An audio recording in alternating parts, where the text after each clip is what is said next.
Hey folks, so a few weeks ago I decided to air layer these two branches of my Violette du Bourdeaux, which are hanging down.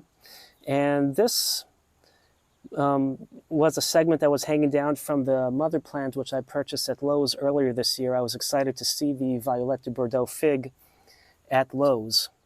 So the first thing I'm going to do is take my anvil pruner, which I recently purchased, and this is my first time using it. It cuts like a charm. If you ever need a pruner or a lopper, the anvil kind is the kind to get, not the traditional kind. You can see this branch started growing from underneath, so I have to be very careful and just snip above it. You can see the beautiful root systems.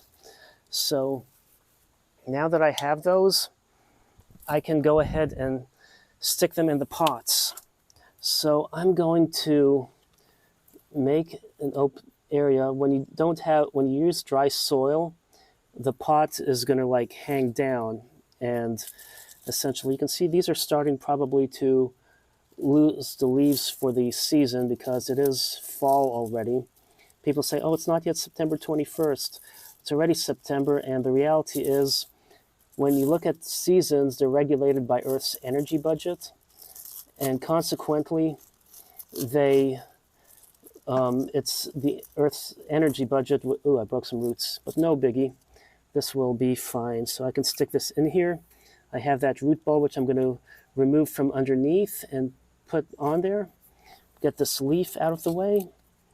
And I'll stick this in a tray of water, which will soak up slowly and keep this fig tree hydrated. So now I can go with the second one and peel this back. Guess I should have had some scissors on me to remove the tape. You know, I used packing tape on the back, but this one's peeling off more easily than the other one.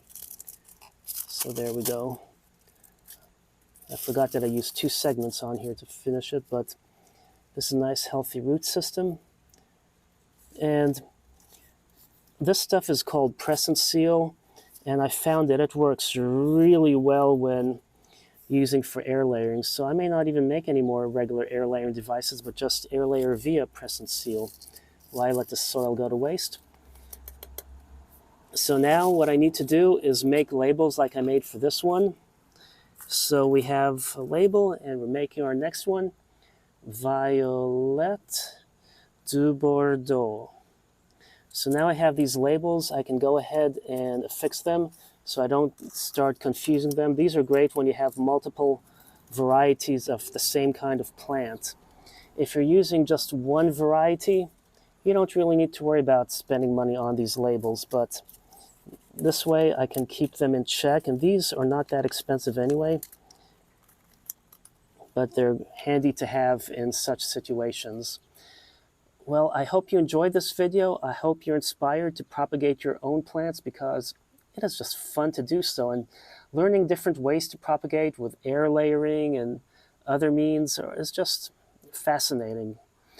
Maybe eventually I'll get into seed propagation with certain plants that are less likely, that people don't collect seeds from typically, like their begonias or other tropical plants, unless they're nurseries or scientists.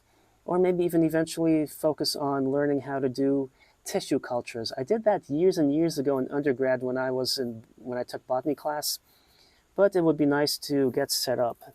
Now with this plant, I have a few weeds I can always remove and as such, but it's so late in the season, they're going to die anyway soon.